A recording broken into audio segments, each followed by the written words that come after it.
El doctor Elías Montenegro fue uno de los cirujanos más respetados de su época. Formado en los años 70, educado con los estándares clásicos de la medicina, su mundo era anatómico, tangible, controlado. La tecnología le resultaba ajena, innecesaria. El bisturí era su único lenguaje y la ciencia su única fe. Pero al retirarse en 2012, lo embargó un silencio que no sabía cómo llenar. Sus días se convirtieron en un eco constante de lo que había sido, hasta que su hijo menor, Daniel, le propuso una idea aparentemente inocente. ¿Por qué no te abres una cuenta en redes sociales, papá?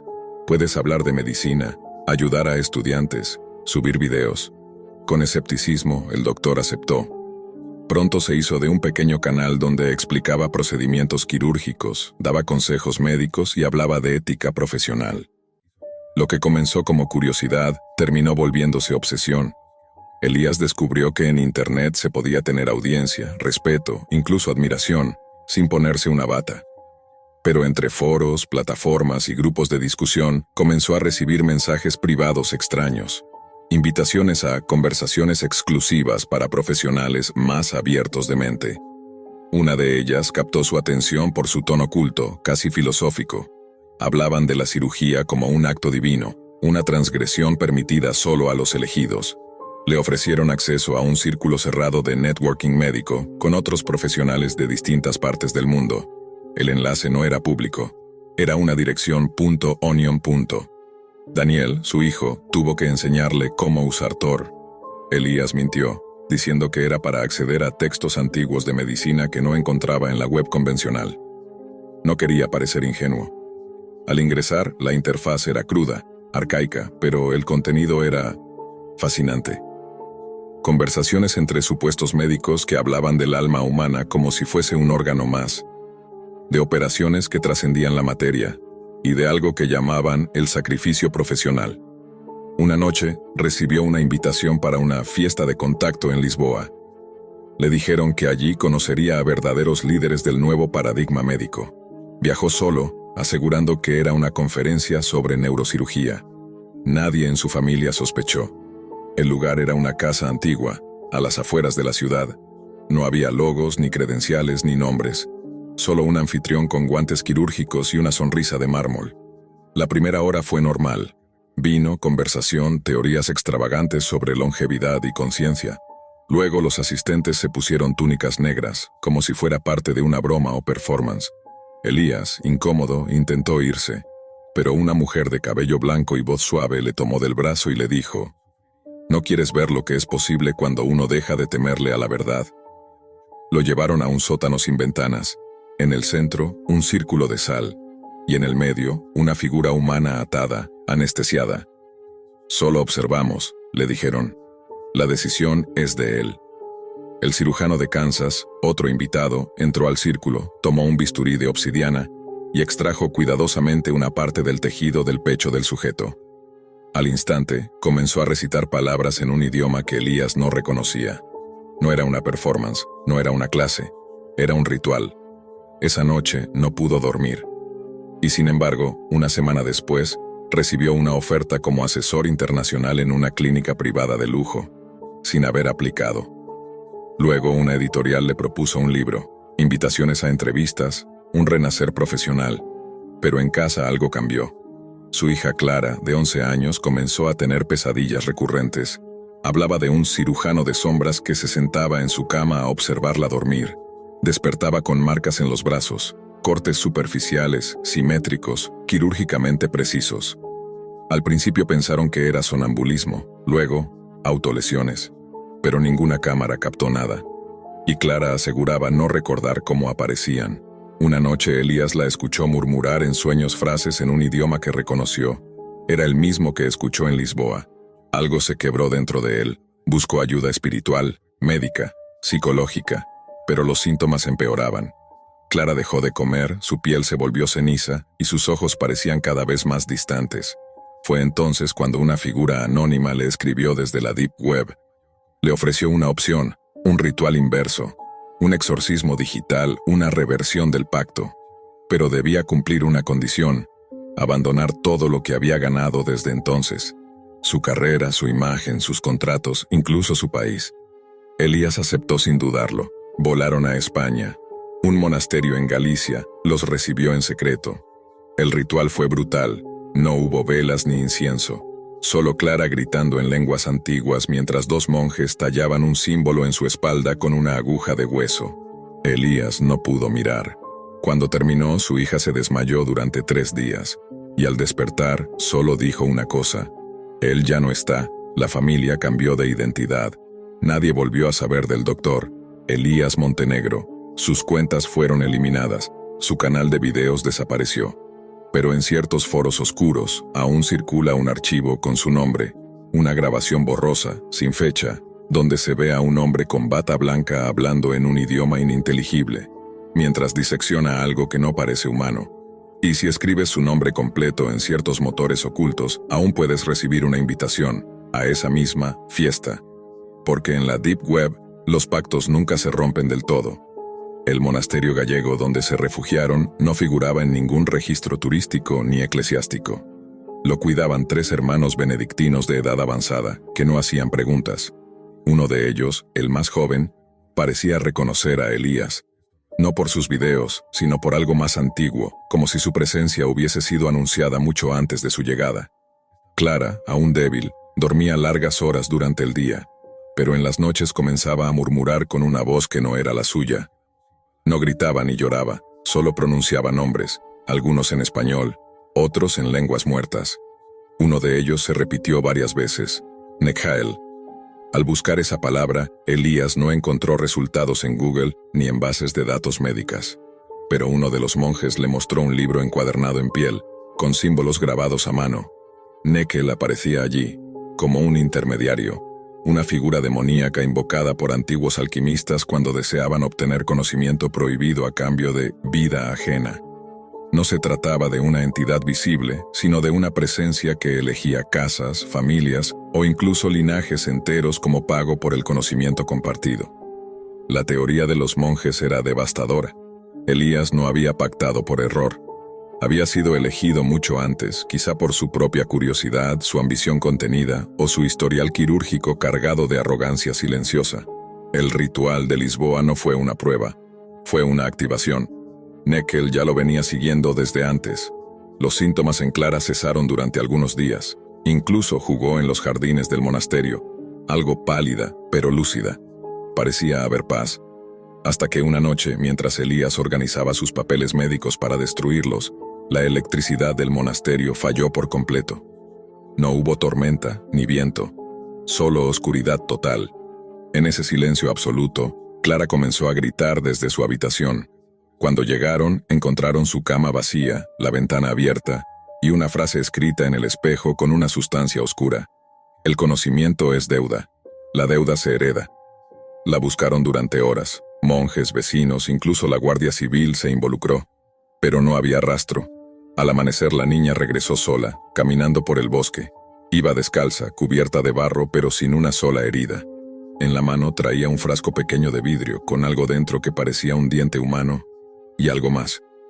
Clara no recordaba dónde había estado. Solo repetía una frase con una sonrisa vacía. «Papá, ahora yo también puedo ver los órganos sin abrirlos». Desde entonces, algo nuevo nació en ella. No eran convulsiones ni voces extrañas. Era calma, una calma antinatural. Se sentaba durante horas mirando a las personas, y a veces señalaba partes de su cuerpo y decía exactamente qué enfermedad tenían.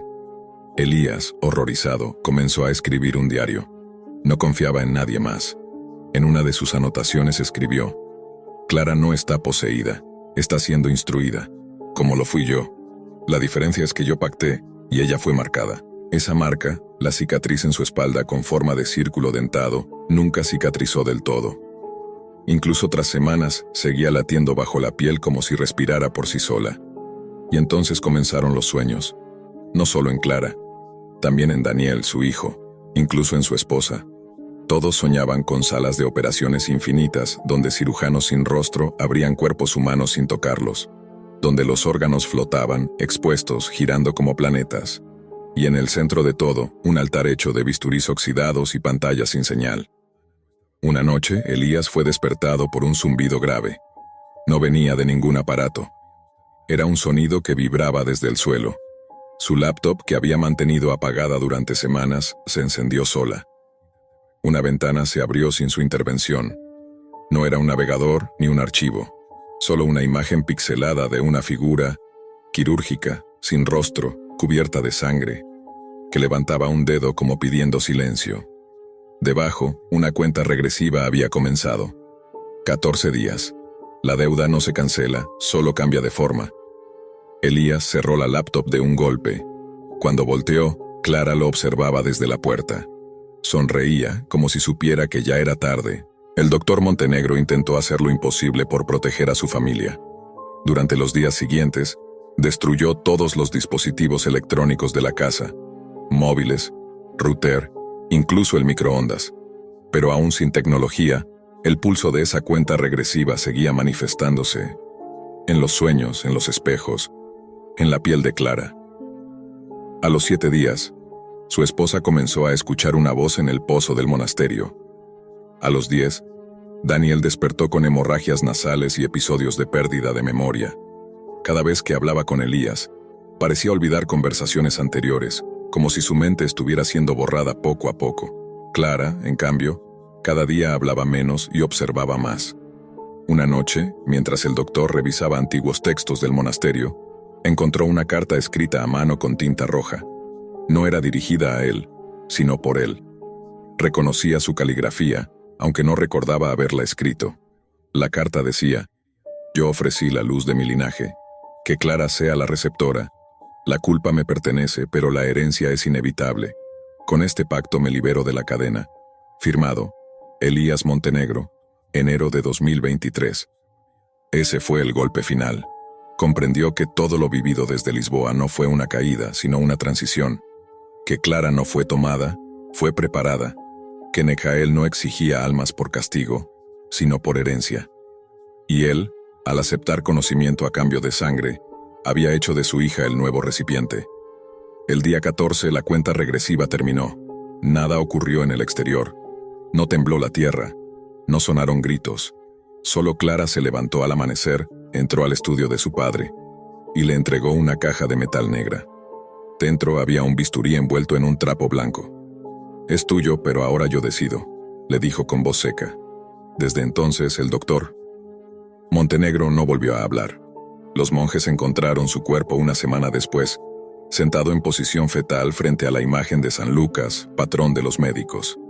Había muerto sin signos de violencia, pero con los ojos abiertos y una expresión que muchos describieron como de culpa definitiva. Clara y su madre desaparecieron de Galicia poco después. Daniel fue internado por amnesia severa. Ningún registro migratorio indica hacia dónde viajaron, pero en ciertos hospitales privados de Europa Oriental circulan rumores sobre una cirujana joven, muy joven, capaz de diagnosticar tumores sin necesidad de exámenes. Una niña silenciosa, que solo trabaja de noche y que exige bisturís nuevos cada día.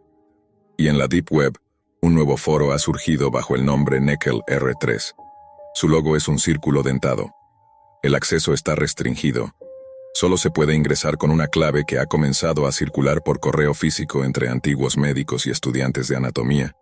La clave es una sola palabra: Clara, porque en la web oscura el conocimiento se paga, y lo heredado no puede desheredarse. Rupert siempre había sido el más callado del grupo. En cambio, Alan era el que siempre empujaba los límites. Fue él quien un viernes por la noche propuso la idea. ¿Y si entramos a la Deep Web, pero en serio esta vez? Rupert, como siempre, dudó, pero la emoción en la voz de su amigo y la rutina asfixiante del pueblo donde vivían fueron suficientes para convencerlo. No tardaron en encontrar una puerta. Un redireccionamiento escondido en un hilo olvidado de Reddit los llevó a una URL indescifrable, símbolos, números y letras sin sentido. Alan copió el enlace y lo pegó en el navegador Tor. La pantalla se puso negra por un momento. Luego emergió algo. Un foro antiguo, mal diseñado, como sacado de los 90. Todo estaba en inglés, pero lo que más les llamó la atención fue el nombre del sitio: smithrealities.net. La cabecera tenía una imagen distorsionada del rostro de Will Smith, multiplicado decenas de veces con expresiones casi demoníacas. Entraron. Lo primero que notaron fueron cientos de publicaciones con títulos como «Él me habló anoche», «Ya casi soy uno con él», o «La fase 3 se acerca». Todos los usuarios tenían perfiles con fotos del actor, desde escenas de El Príncipe del Rap hasta imágenes extrañas de películas que, según Rupert, ni siquiera existían. Cada cuenta parecía una variación de Will Smith, pero no eran deepfakes, no del todo. Algunas se veían demasiado reales, otras parecían mirarlos directamente desde la pantalla. Alan se rió. Seguro es un culto digital o algún experimento social. Rupert no estaba tan seguro. Algo en la forma en que los ojos de los perfiles parecían moverse ligeramente, incluso cuando no estaban navegando, lo incomodaba. Al tercer día, decidieron crear un perfil falso para poder entrar a una de las salas restringidas, el teatro. Una vez adentro, lo que encontraron fue peor que cualquier creepypasta. Había un video, titulado solo Ascensión. Dura 3 minutos. Lo reprodujeron. Comienza con Will Smith, joven, sentado frente a una cámara casera. Habla en susurros con voz distorsionada. Cuando entiendas que no existes, entonces podrás serme útil. La imagen se fragmenta. Luego aparecen grabaciones clandestinas, personas entrando a casas, cámaras de vigilancia que muestran figuras altas y delgadas frente a ventanas. Luego una lista, con nombres, direcciones, coordenadas. El último nombre, Alan Mitchell. Su dirección estaba escrita exacta, y justo debajo, observación completada, fase 2 activa. Rupert pensó que era una broma. Alan Number cerró la laptop de golpe. ¿Cómo lo consiguieron?, repetía. Esa noche se quedaron juntos, pero no durmieron. A la mañana siguiente, la computadora de Rupert no encendía. En cambio, la pantalla mostraba una única imagen. Will Smith, pero no cualquier versión. Era una fotografía en blanco y negro de un rostro sonriente, completamente liso, sin ojos ni boca. Un mensaje parpadeaba en letras rojas. «Ya estás dentro». Lo peor llegó esa noche. Alan empezó a actuar extraño. Murmuraba frases del foro. No comía. Decía que veía códigos en el aire y que las paredes ya no eran reales. Rupert intentó llevarlo con sus padres, pero Alan desapareció. No se fue. Desapareció. Como si se hubiera disuelto. Las cámaras de seguridad no mostraban nada. Su celular no daba señal. La policía pensó que se trataba de una fuga. Pero Rupert sabía que no. 2 días después comenzó a recibir llamadas de números ocultos. Cada vez que contestaba, escuchaba solo respiración. Y luego la risa inconfundible de Will Smith, distorsionada como si proviniera desde otra dimensión. Desde entonces, Rupert no ha vuelto a entrar a Internet, ni siquiera al Wi-Fi. Ha cambiado 3 veces de casa. En todas, de noche, hay interferencias en la radio. Los televisores se prenden solos mostrando escenas que nunca vio antes, pero donde él aparece en el fondo caminando junto a alguien, con la cara del actor. Lo que empezó como una curiosidad adolescente, se convirtió en una grieta abierta hacia una dimensión digital donde las personalidades pueden copiarse, distorsionarse y consumir. Rupert ya no era el mismo. La paranoia lo consumía. Cada sombra en su habitación parecía tomar la forma de aquella figura sin ojos ni boca.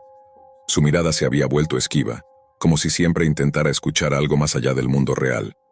La escuela se volvió un lugar hostil. Sus compañeros murmuraban sobre su extraño comportamiento, sobre sus ausencias repentinas y su forma de hablar con voces que nadie más escuchaba.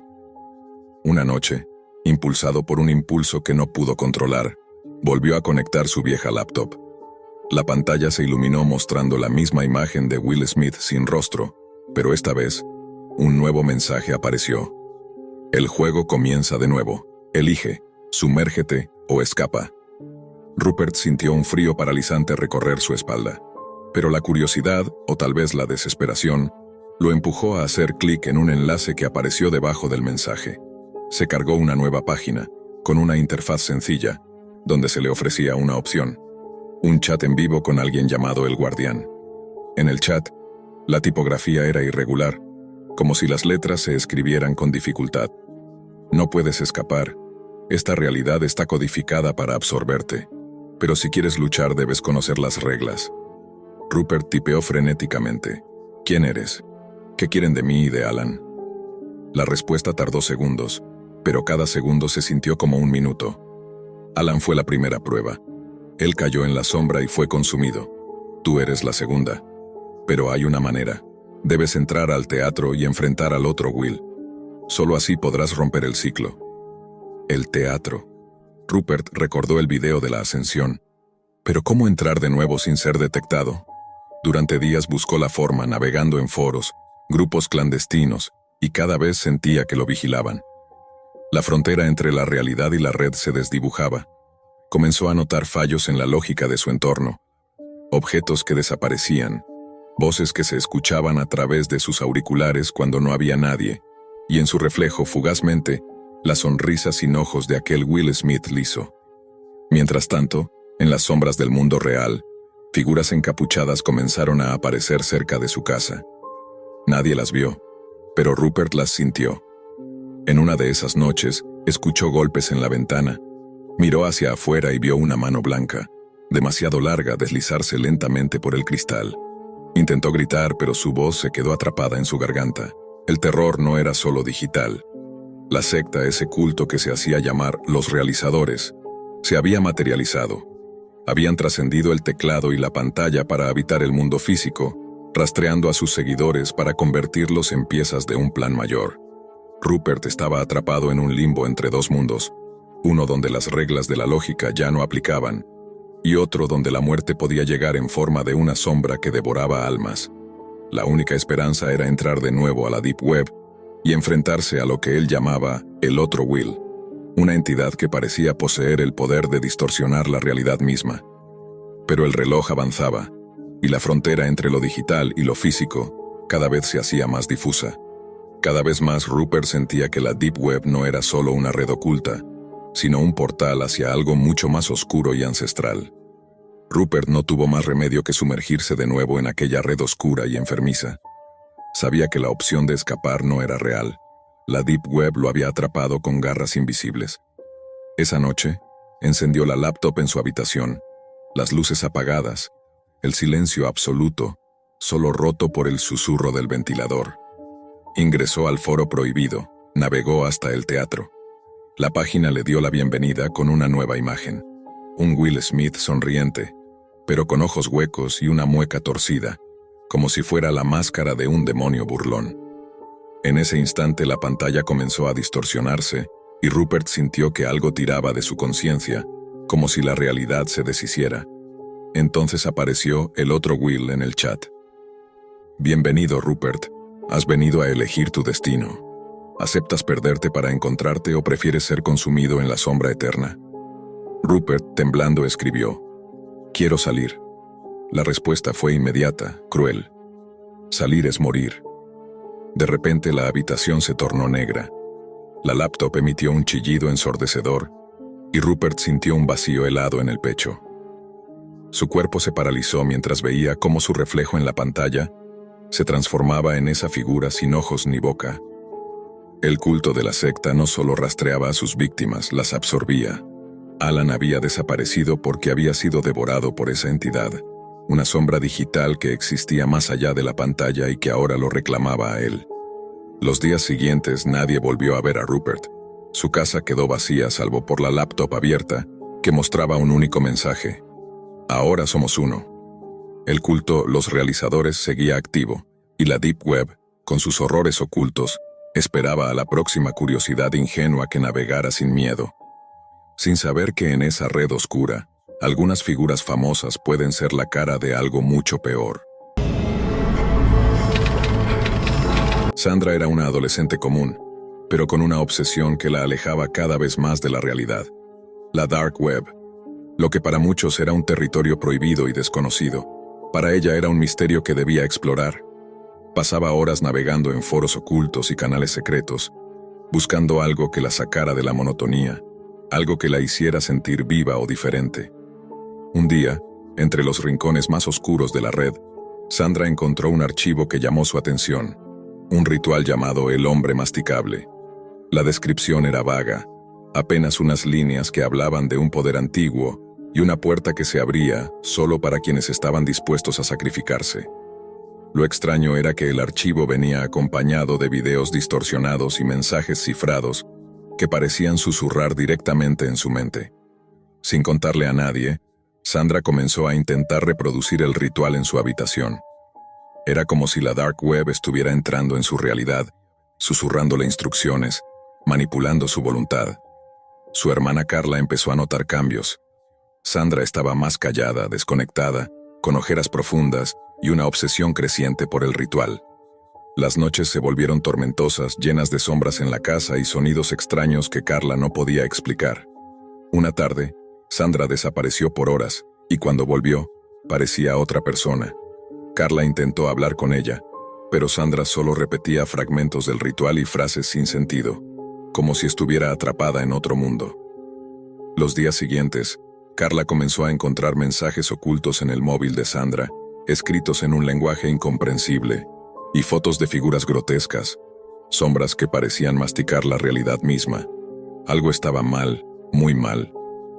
Finalmente, una noche, Sandra tomó una decisión irreversible. Frente a Carla se quitó la vida, dejando atrás un silencio aterrador y un misterio que consumía la mente de su hermana. Carla, destrozada, sabía que el ritual del hombre masticable no era solo una leyenda digital, sino algo que había cambiado para siempre la vida de su hermana. Después del suicidio de Sandra, Carla quedó atrapada en una mezcla de dolor y confusión. No entendía qué había sucedido realmente, pero algo en la habitación de su hermana parecía fuera de lugar. En la mesa del escritorio, el ordenador seguía encendido, con la pantalla mostrando una ventana de chat oscura y críptica, llena de símbolos que Carla no lograba descifrar. Desesperada por respuestas, Carla empezó a investigar por su cuenta. Revisó el historial de navegación y encontró que Sandra había estado visitando un foro oculto en la Dark Web donde se hablaba de aquel ritual, el hombre masticable. Los usuarios allí mencionaban una entidad misteriosa que se alimentaba del miedo y el alma de quienes caían en su trampa, una especie de criatura que devoraba la voluntad humana desde adentro, dejando solo un cascarón vacío. Conforme Carla profundizaba, se dio cuenta de que no era solo un juego macabro de Internet, sino una red de manipulación psicológica muy poderosa. Los textos y videos parecían estar diseñados para controlar la mente, para romper los límites entre la realidad y la pesadilla. Más de una persona había desaparecido o terminado en hospitales psiquiátricos después de intentar realizar ese ritual. Una noche, mientras revisaba el ordenador de Sandra, Carla comenzó a sentir una presencia. Era como si algo invisible la observase, susurrando entre las sombras de la habitación. En la pantalla un nuevo mensaje apareció de la nada, un texto que parecía dirigido a ella. No es tarde para unirse. La puerta está abierta, solo hay que masticar el miedo. El corazón de Carla se aceleró. Quiso apagar el ordenador, pero una fuerza invisible la mantuvo inmóvil. En ese instante escuchó un susurro bajo, casi inaudible, que se extendió por toda la casa, como si las paredes mismas respiraran. Al día siguiente, Carla comenzó a notar que la atmósfera en la casa había cambiado. Las sombras se alargaban de manera extraña, y en los espejos se reflejaban figuras que desaparecían si ella intentaba mirar directamente.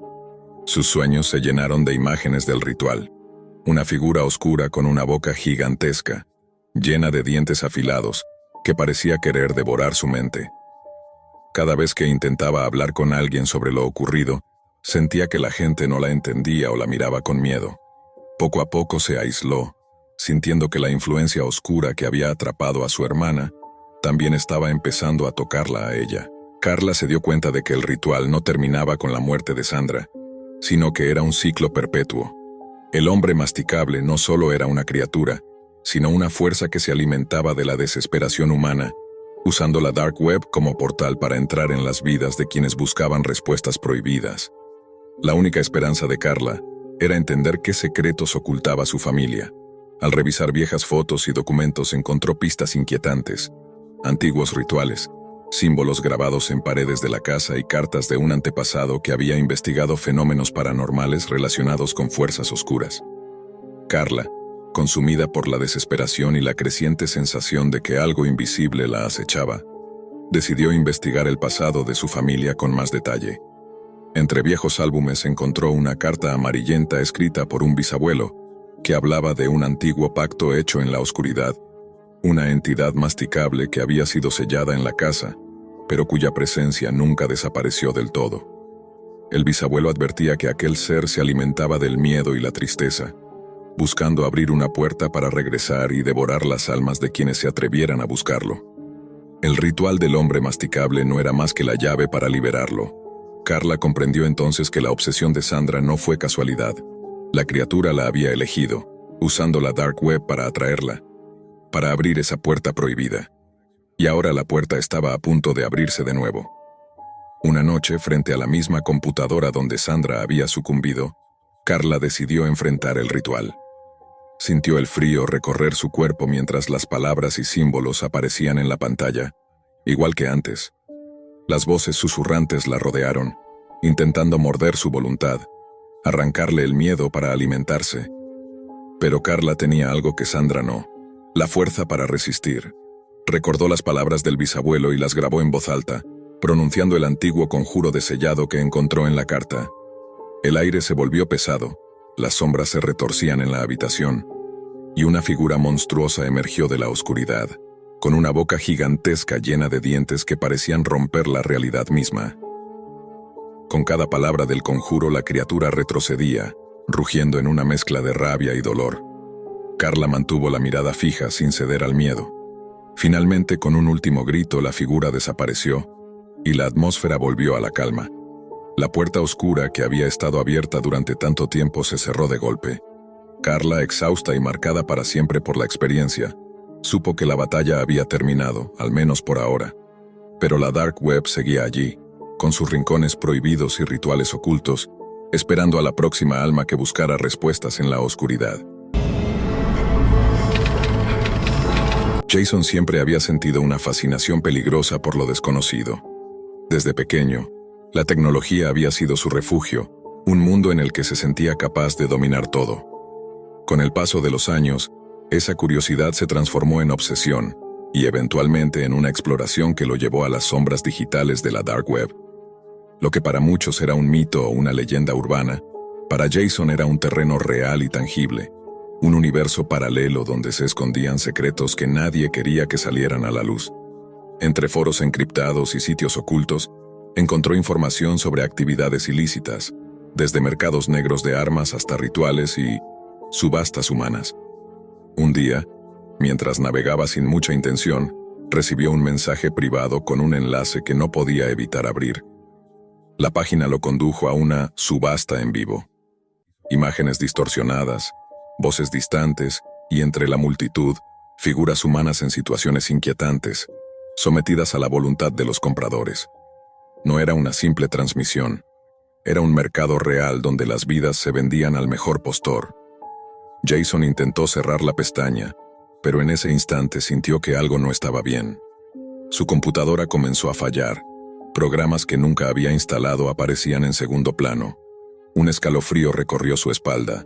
Pronto descubrió que no solo su dispositivo estaba comprometido, sino que su propia identidad digital había sido secuestrada. Fotos, documentos, datos bancarios, todo estaba siendo filtrado y exhibido. La peor pesadilla de Jason se hizo realidad cuando, en otra página oculta, vio su nombre y una descripción detallada junto a su fotografía. Estaba siendo subastado en tiempo real, convertido en una mercancía para desconocidos con intenciones oscuras. La paranoia se apoderó de él. Cada sonido, cada notificación, cada sombra parecía una amenaza. Comenzó a notar movimientos extraños alrededor de su casa. Coches desconocidos estacionados cerca, figuras que desaparecían cuando él miraba, llamadas telefónicas sin respuesta. La tecnología que tanto amaba se había vuelto en su contra, transformando su vida en un infierno vigilado. Sin tiempo que perder, Jason contactó a su familia, revelándoles la aterradora realidad. Decidieron dejarlo todo atrás, mudarse a un lugar remoto y cambiar sus identidades para intentar escapar de aquellos que los acechaban en la red y en la vida real. Pero la sombra digital es larga y fría. En un mundo donde todo está conectado, desaparecer no es tan sencillo. La lucha de Jason y su familia apenas comenzaba, enfrentándose a un enemigo invisible, implacable, que acecha desde las profundidades de la Dark Web. La huida no fue sencilla. Jason y su familia tuvieron que dejar atrás su hogar, sus pertenencias y hasta sus recuerdos más preciados. Cada segundo contaba, Sabían que cualquier descuido podía ser fatal. Para ellos, el mundo se había convertido en una trampa digital y física, donde cada paso era observado. Desde el primer día fuera, las amenazas se intensificaron. Jason notaba cómo los dispositivos que llevaba consigo, su teléfono, incluso el viejo reloj inteligente que su padre le había regalado, parecían emitir señales invisibles que alguien en algún lugar interceptaba. Los mensajes anónimos llegaban sin cesar, con advertencias crípticas y fotos de sus movimientos recientes. Las noches eran las peores. La familia apenas dormía, y el miedo se colaba en cada habitación. Jason trataba de mantenerse firme, pero la ansiedad lo consumía. Sabía que, más allá del terror, su única esperanza era encontrar una manera de contraatacar, de recuperar su vida y su libertad. Durante días buscaron refugio en casas abandonadas y hoteles baratos, evitando cámaras de seguridad y cualquier contacto que pudiera rastrearlos. Usaban tarjetas de crédito prepagas, navegaban en Internet a través de redes públicas y enmascaraban cada señal digital que emitían. Pero no importaba cuánto se cuidaran, la sensación de ser observados nunca desaparecía. En un momento de desesperación, Jason decidió usar sus habilidades de hacker para intentar rastrear a los responsables. Sus dedos corrían frenéticos sobre el teclado en una habitación oscura, mientras intentaba penetrar los muros de anonimato que cubrían las operaciones detrás de la subasta humana. Pero cuanto más profundizaba, más claro le quedaba que estaba enfrentando una red organizada, con recursos casi ilimitados y una vigilancia que parecía anticipar cada uno de sus movimientos. En una de esas noches recibió un mensaje distinto. Un video corto donde aparecía su familia, dormida en el refugio improvisado. La imagen se desvanecía con una voz digitalizada que decía: «No puedes esconderte. No eres solo un perfil en la web, estamos aquí». El terror se convirtió en realidad palpable. Jason comprendió que ellos ya no eran solo víctimas en una pantalla, sino presas en un juego macabro donde cada segundo contaba para sobrevivir. El camino hacia la salvación era incierto y oscuro, pero Jason sabía que no podía rendirse. Si quería proteger a los suyos y recuperar su identidad, tendría que adentrarse aún más en la oscuridad de la dark web, enfrentarse a sus demonios y desvelar los secretos de esa subasta humana antes de que fuese demasiado tarde. Jason, a pesar del miedo que lo consumía, tomó la decisión más arriesgada de su vida: entrar de nuevo en la dark web para encontrar el origen de la subasta y destruir esa red desde dentro. Sabía que era una misión casi suicida, pero era la única manera de recuperar su libertad y la de su familia. Con una mezcla de astucia y desesperación, creó identidades digitales falsas, utilizó conexiones encriptadas y comenzó a rastrear los movimientos de los operadores de la subasta. Poco a poco, fue reuniendo fragmentos de información, servidores ocultos en países con poca regulación, perfiles falsos y comunicaciones codificadas que apuntaban a un grupo clandestino dedicado al tráfico humano y la explotación en línea. Mientras tanto, su familia continuaba escondida, cada vez más agotada y al borde de la desesperación, pero con la esperanza de que Jason lograra algo. La tensión se volvía insoportable, pues la vigilancia parecía intensificarse y la sombra de sus perseguidores se hacía más cercana. Finalmente, después de días de insomnio y trabajo incansable, Jason encontró una pista crucial: la ubicación física de uno de los centros desde donde operaban las subastas. No solo eran criminales digitales, también tenían presencia real y violenta. Sin pensarlo dos veces, decidió actuar. Contactó con las autoridades de manera anónima, enviando pruebas irrefutables que había recopilado. Al mismo tiempo, planificó una última jugada: infiltrarse en una transmisión en vivo de la subasta para provocar un caos digital que pudiera desbaratar la red. Llegado el día, Jason entró en la sala virtual. Su corazón latía con fuerza mientras veía en la pantalla rostros humanos en peligro, subastados a compradores sin rostro ni escrúpulos. Con rapidez y habilidad lanzó un virus que bloqueó la transmisión y expuso la información de todos los implicados a las autoridades. La reacción fue inmediata. La policía realizó redadas en diferentes puntos, logrando rescatar a varias víctimas y arrestar a los principales responsables. La operación fue un éxito, pero para Jason y su familia el peligro no desapareció de inmediato. Aún debían reconstruir sus vidas y vivir con la cicatriz de lo que habían vivido. Aunque las cámaras se apagaron y el acecho digital disminuyó, Jason sabía que la dark web seguía ahí, latente y lista para atrapar a la siguiente víctima. pero también sabía que, gracias a su valentía, había salvado muchas vidas y frenado, al menos por ahora, una de las redes más oscuras y crueles que existen. La historia de Jason no era solo un relato de terror, era un recordatorio de que en los rincones más oscuros de Internet, el peligro es real, y la lucha por la libertad puede ser la batalla más dura de todas. Hace años, en un pequeño pueblo que parece olvidado por el tiempo, circulaba una leyenda entre los jóvenes, la historia del hombre masticable. Nadie hablaba mucho, y quienes lo hacían evitaban dar detalles. Era un folclore oscuro, un ritual que pocos se atrevían a mencionar, un secreto enterrado en viejos videos de VHS que nadie ya tenía. Hasta que un día, uno de ellos apareció. El protagonista, un hombre que ahora ronda los 30 años, encuentra ese viejo VHS en el desván de su familia. Al revisarlo descubre que no es un simple video casero, sino la grabación de un ritual que se realizaba en su adolescencia, uno que jamás se completó del todo.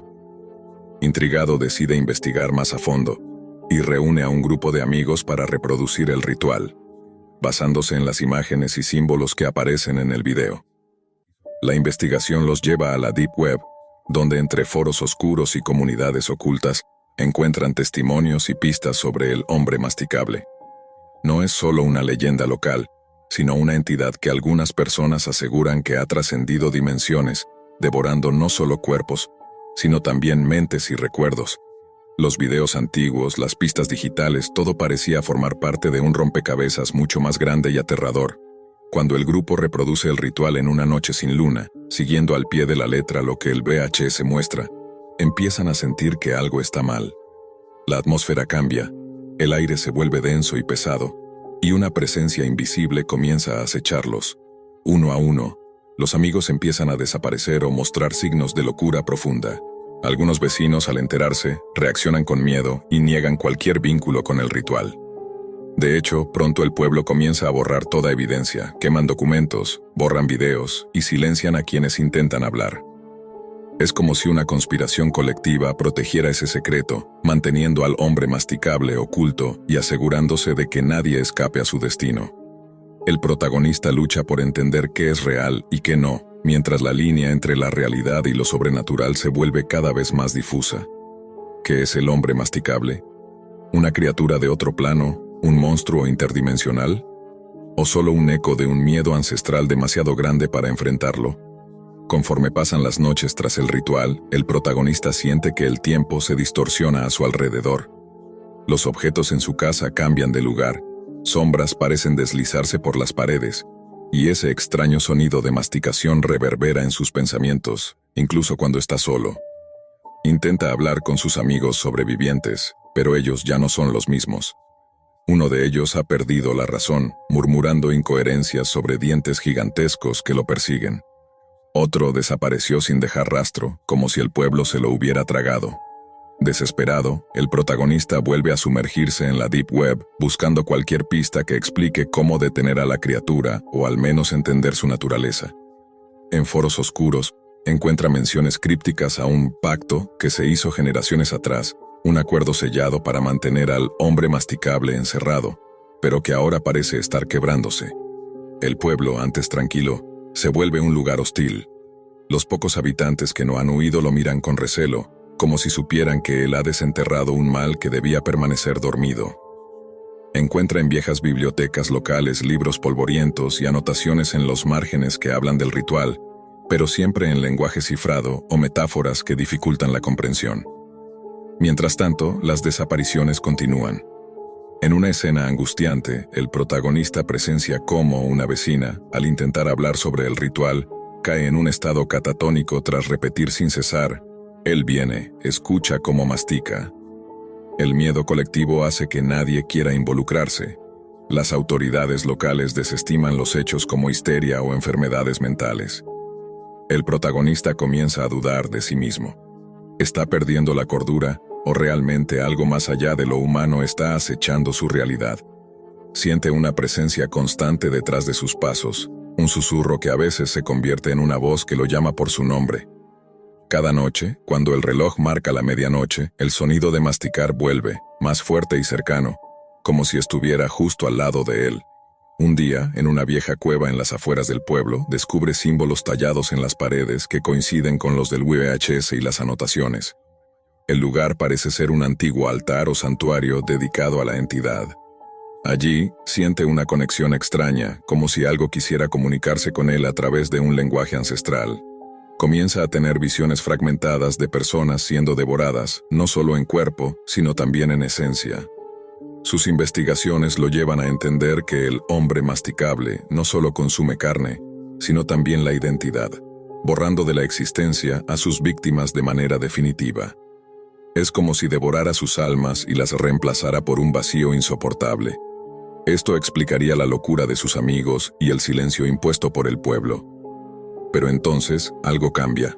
El protagonista encuentra un foro en la Deep Web con usuarios que afirman haber sobrevivido a encuentros con el hombre masticable. En secreto, le envían mensajes con advertencias y rituales de protección. Sin embargo, cada intento de seguir estos consejos parece provocar que la criatura se manifieste con más fuerza. En ese punto, la frontera entre el mundo tangible y el reino del hombre masticable parece desvanecerse. Los límites de la realidad se estiran, y el protagonista empieza a experimentar momentos de ausencia, en los que no sabe qué parte del día es, ni dónde está. Cada vez más, la sensación de ser observado, perseguido y consumido crece como una sombra que amenaza con engullirlo. A medida que el protagonista se adentra más en la oscuridad de este misterio, descubre que el VHS no es solo un registro, sino una especie de llave o portal. En un momento de desesperación, decide reproducir el video una vez más, esta vez con la intención de detener el ritual o revertirlo. Pero a medida que las imágenes avanzan en la pantalla, siente que algo más se despierta en la habitación. Una presencia fría, casi palpable, que le susurra palabras incomprensibles al oído. Su teléfono móvil comienza a recibir mensajes extraños, con imágenes distorsionadas de lugares que no existen, rostros que parecen derretirse y mensajes en lenguas olvidadas. Uno de sus amigos, que había permanecido en silencio hasta entonces, desaparece misteriosamente durante una reunión nocturna. Solo queda un charco de saliva seca y un rastro de dientes triturados en el suelo. El pueblo empieza a cambiar su apariencia. Los carteles se vuelven ilegibles. Las calles se oscurecen antes del atardecer. Y el sonido de masticar se hace tan común que incluso los perros del lugar parecen asustados y callados. Los vecinos que antes evitaban hablar ahora apenas se asoman por sus ventanas, temerosos de que la criatura pueda estar al acecho. Mientras tanto, el protagonista encuentra antiguos diarios encriptados en la biblioteca local, escritos por generaciones anteriores que detallan pactos y sacrificios para mantener al hombre masticable contenido. Estos documentos sugieren que el ritual debe repetirse periódicamente para que la criatura no cruce al mundo físico de manera completa. Pero algo salió mal, o alguien decidió romper el ciclo. Atrapado en una red que mezcla realidad, folclore y tecnología oscura, el protagonista empieza a notar cambios en sí mismo. Su reflejo en el espejo parece más delgado, sus dientes se sienten afilados y sus pensamientos a veces se llenan de imágenes de hambre insaciable. Comienza a preguntarse si el ritual no solo convoca a la criatura, sino que también la está transformando en él. Al buscar ayuda, intenta contactar a expertos en ocultismo o parapsicología, pero todos parecen evitar el tema o se niegan a involucrarse. Incluso en la Deep Web, los foros que una vez le ayudaron desaparecen, y con ellos cualquier esperanza de una solución clara. Una noche, mientras escribe sus últimas notas, el protagonista escucha un golpe seco en la puerta. Nadie responde cuando llama, pero el sonido de masticar se intensifica justo del otro lado. La sombra que acecha parece ahora querer entrar, y el miedo lo consume con la misma fuerza con la que la criatura devora. El golpe en la puerta se vuelve un estruendo. El protagonista, paralizado por el terror, sabe que no puede escapar. La entidad está a punto de cruzar el umbral. En un último intento, busca entre sus apuntes el símbolo que aparece en el VHS, un signo que según los antiguos diarios puede sellar el portal. Con manos temblorosas, dibuja el símbolo en la puerta y en el suelo de su habitación mientras recita en voz baja las palabras del ritual que encontró entre los escritos. La atmósfera se carga de electricidad. El aire se vuelve espeso y una fuerza invisible intenta romper el círculo que ha trazado. En ese instante, el hombre masticable aparece, una figura grotesca y cambiante, mitad sombra, mitad monstruo de enormes mandíbulas, con ojos que parecen devorar la luz misma. Su aliento es un eco de masticación interminable, un sonido que retumba en el alma. El protagonista siente cómo la criatura intenta arrastrarlo hacia una oscuridad eterna, pero el círculo y el símbolo resisten, frenando su avance. Entre la desesperación y la determinación, logra recitar la última frase del ritual, y una luz blanca emerge del símbolo, envolviendo la habitación y desvaneciendo al monstruo. Cuando la luz se apaga, el protagonista está solo, exhausto y temblando. Afuera, el pueblo parece tranquilo, como si nada hubiese pasado. Sin embargo, en la Deep Web, un nuevo video aparece. Una grabación borrosa muestra a alguien iniciando un nuevo ritual, y un mensaje que dice: el ciclo continúa.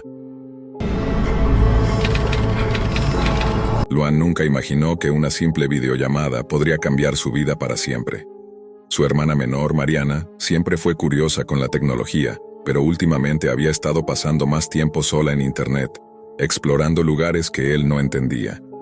Una noche, Mariana recibió una invitación para una videollamada con un grupo de desconocidos. Luan intentó advertirle que tuviera cuidado, que no hablara con extraños, pero Mariana le aseguró que solo era un juego, algo para pasar el rato. Durante la llamada, los rostros de esos desconocidos en la pantalla parecían normales, hasta que sus palabras empezaron a cambiar. La conversación se volvió extraña, inquietante. Le decían a Mariana que podía demostrar algo, que era especial, que debía hacer un acto que les mostraría que confiaba en ellos. Lo que sucedió después fue una pesadilla. En medio de la videollamada, Mariana ejecutó una serie de acciones indicadas por aquellos desconocidos. En cuestión de segundos, una explosión devastadora sacudió la casa familiar. Luan sobrevivió, pero perdió a toda su familia. La policía nunca pudo explicar el origen de la explosión y los videos de la videollamada desaparecieron de la red. Solo quedaba el trauma y la culpa, mientras Luan luchaba por entender cómo alguien en la oscuridad de la Deep Web pudo manipular a su hermana para destruirlo todo. Después de la explosión, Luan despertó en un hospital, rodeado de rostros desconocidos y el insoportable silencio que solo produce la ausencia definitiva. Los médicos le informaron que había sufrido heridas leves, pero que su hermana y sus padres no habían tenido la misma suerte. Mientras la policía iniciaba la investigación, algo extraño comenzó a preocupar a Luan. Mariana nunca había mostrado señales de estar involucrada en problemas, ni siquiera en redes sociales. Sin embargo, en su habitación quedó un rastro casi imperceptible, un viejo portátil, aún encendido, con la pantalla mostrando un sitio oscuro, con textos encriptados y rostros pixelados. Luan, con la mezcla de miedo y desesperación, decidió investigar lo que había en ese ordenador. Pronto descubrió que Mariana había estado navegando por la Deep Web, una parte oculta de Internet donde todo tipo de actividades ilegales y ocultas ocurren sin control. En las primeras páginas a las que accedió, Luan encontró foros clandestinos donde usuarios anónimos compartían videos y mensajes inquietantes. Pero uno de los hilos llamó su atención: una serie de transmisiones en vivo donde, a cambio de grandes sumas de dinero, los espectadores manipulaban a personas reales para que realizaran actos peligrosos o grotescos, sin saber siquiera que estaban siendo grabados. En una carpeta protegida con contraseña, Luan encontró la grabación completa de la videollamada de Mariana. Con la garganta seca, observó cómo su hermana respondía a mensajes y órdenes, inicialmente confundida pero cada vez más sumisa a las instrucciones de aquellos desconocidos que se ocultaban detrás de avatares oscuros.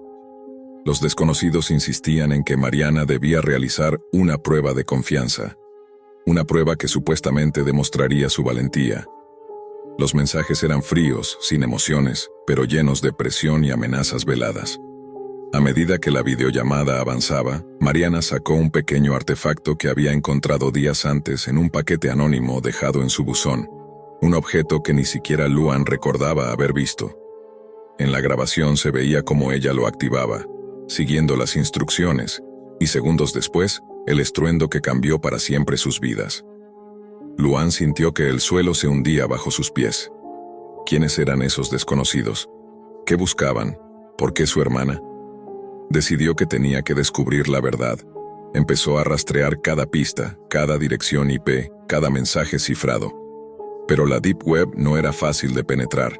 La anonimidad era su escudo, y aquellos usuarios se movían entre capas de códigos y servidores ocultos. Mientras más indagaba, más oscuro se volvía el mundo en el que Mariana había caído. Encontró indicios de grupos que no solo se limitaban a manipular a personas, sino que parecían alimentar una especie de entretenimiento sádico, una comunidad invisible que veía en la vulnerabilidad humana un espectáculo. Luan comenzó a recibir mensajes anónimos en su propio teléfono. Advertencias para que dejara de buscar. Amenazas veladas que parecían no solo venir de humanos, sino de un sistema digital mucho más perturbador. El trauma de la pérdida se mezclaba con el miedo creciente. ¿Y si su hermana no solo había sido víctima? ¿Y si aún había algo de ella atrapado en ese mundo? Las noches se volvieron insomnio, y la realidad, una prisión sin paredes. Cada sonido, cada notificación, le recordaba que la amenaza podía estar más cerca de lo que pensaba.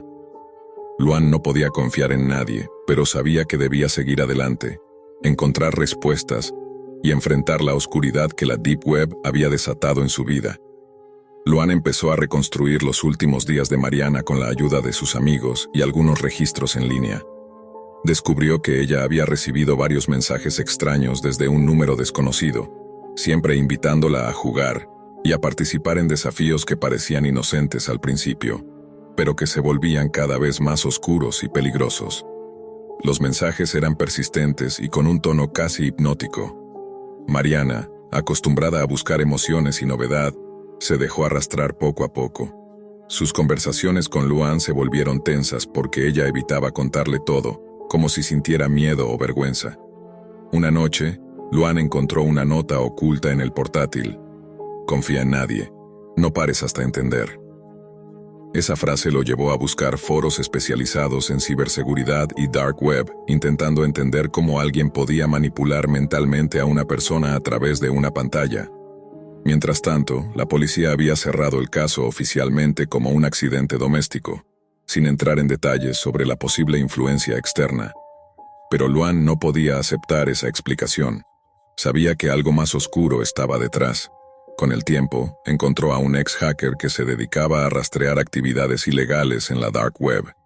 Él le advirtió que lo que estaba buscando era peligroso, que esos grupos a menudo operaban con impunidad, y que cualquier intento de acercarse podría traer consecuencias graves. Aún así, Luan siguió adelante. Empezó a recibir amenazas más directas. Correos electrónicos con imágenes perturbadoras, videos cortos de personas en situaciones similares a la de Mariana, y una sensación creciente de que alguien estaba vigilando cada uno de sus movimientos. Una madrugada, mientras revisaba el portátil de Mariana, una ventana emergente apareció sin que él la abriera. Un rostro cubierto por sombras le habló directamente, diciéndole que se detuviera o sufriría las mismas consecuencias. El miedo se apoderó de Luan, pero también la determinación. Sabía que detrás de esas pantallas había personas que se alimentaban del sufrimiento y la manipulación, personas que veían en la vulnerabilidad humana un juego macabro. Sus días se volvieron una búsqueda frenética entre la realidad y el mundo oculto de la Deep Web, tratando de salvar la memoria de su hermana y evitar que más vidas cayeran en esa red invisible. Después de semanas de persecución digital, Luan logró localizar el origen de la videollamada y el grupo responsable. Usando la información recopilada, alertó a un equipo especializado en cibercrimen. Pero cuando el equipo se presentó al lugar indicado, encontraron un espacio vacío, sin rastro de los culpables. Fue entonces cuando Luan comprendió la verdadera dimensión del horror. No se trataba solo de personas, sino de una red incontrolable que usaba algoritmos y perfiles falsos para manipular, atraer y destruir. Una maquinaria oscura que se alimentaba de la desesperación y el aislamiento, escondida detrás de pantallas y códigos. Aunque los responsables nunca fueron capturados, Luan encontró una manera de canalizar su dolor. Creó una fundación para ayudar a víctimas de manipulación en línea, alertando sobre los peligros de la Deep Web y la importancia de la vigilancia digital y emocional. Pero a veces, en las noches más silenciosas, Luan aún recibe mensajes anónimos, palabras que le recuerdan que la oscuridad sigue ahí, al acecho, y que nadie está completamente a salvo. La explosión que destruyó su familia fue solo el principio de un terror mucho más profundo. El terror de un mundo digital donde la realidad se puede manipular y donde el enemigo más peligroso puede estar al otro lado de la pantalla.